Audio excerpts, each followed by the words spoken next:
那我们今天来教大家怎么把机器的压力变大的其中一种方式。那我们要放上模具轴心上面有一只鱼眼，把它放长一点，那机器的压力就会比较大。那我们在放鱼眼之前，有几个前置动作需要先做准备。你必须先检查一下你的机器是否符合这几个规则，我们才可以决定我们要不要放鱼眼。那我们先把机器开机。那新型的小型机前面都会有这个安全挡板，那我们要先把安全挡板拆掉。那安全挡板总共2颗螺丝哦，所以拆掉就可以拿下来了。拆掉以后，让机器正常运作做一次动作。那我们看中间这个洞，它在下压到最底下的时候，是不是能看得到刀子？那目前它是看不到，所以这就代表我们压力现在是非常不足。那我们就需要做调整压力的动作。那这是第一点，我们第一个要注意的动作就是确保它的刀子不会切到下模具，这样子刀子才不会受损。好，那我们先把机器的插头拔掉，然后关机。接下来要把面板盖拆下来。那面板盖总共有6只螺丝，左边有3只，右边有3只。那我们都只拆左右边的最上面2只，就是上面这2只。那我们把螺丝拆掉以后，面板盖就可以拿下来了。然后这时候我们再插电，然后开机。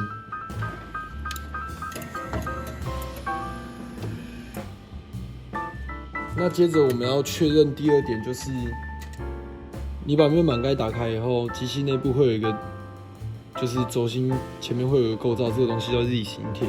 那我们在它正常运作的时候，我们要确保我们把这颗东西就叫鱼眼，我们把鱼眼放长以后，这个日型铁不会撞到下面这个轴心套。因为如果日型铁撞到下面这个轴心套的话，那我们上模马达连接杆的这个轴心就有可能会断掉。那断掉就换马达蛮贵的，对。那我们现在做一次动作。好，我们确保它下面还有空间，日型铁是绝对不会撞到轴心套。那我们这时候这2个条件都具备以后，我们才有办法把鱼眼往下调。那我们现在看这里，这里一条线代表1牙。那我们正常来讲，我们的机器是需要放4牙，下面这里才看得到刀子的。我们接下来要把鱼眼放长之前，我们先把上模具转下来，让它放在下模具上面，要不然你等一下直接把轴心这边松开的话，上模具会直接撞到下模，就是有可能变形，会造成很多后续麻烦的问题。所以我们准备一支内6角的扳手，它是6号的。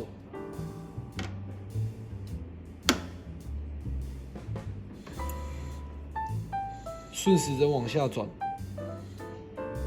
然后转到上模具碰到下模具就可以了。然后这时候我们准备一支梯形的6角扳手，是10号的。那我们把日型铁中间这一颗10号螺丝松开。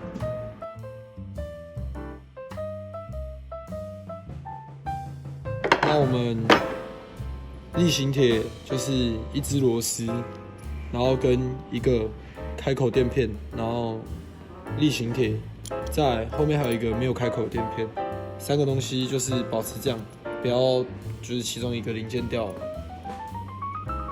好，那我们鱼眼这边顺时针旋转，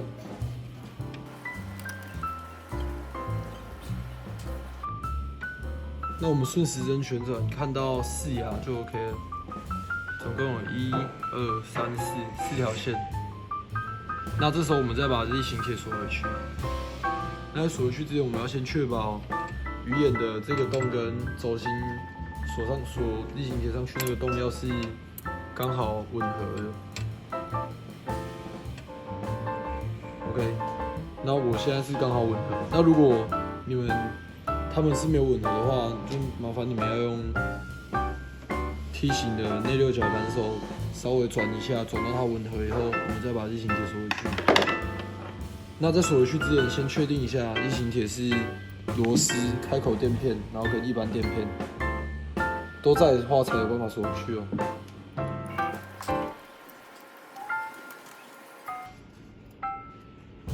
那我们在锁回去的时候，确保比较长的这一边是朝上的，那锁螺丝这一边是朝下的。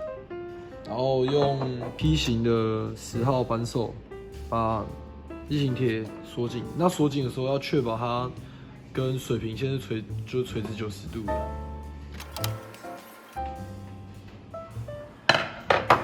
好，然后锁紧之后我们就开机。那我们让它动作运作一次。好，那我们在上升跟下压的时候，上升大概在1点到12点方向，就大概是1点钟的方向。那我们下压压到底的时候，建议是要在5点半到6点钟的方向。所以我们刚才下压大概是在4点半的方向，我们要再稍微把下压这颗开关往下调。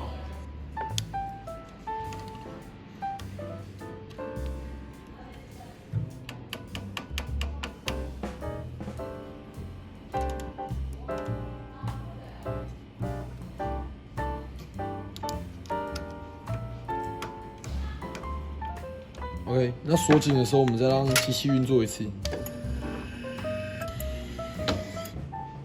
好，它大概走到5点半的方向。那它走到5点半的方向，因为我们刚放完鱼眼，所以我们还是要再确认一次日行铁不会撞到走心套。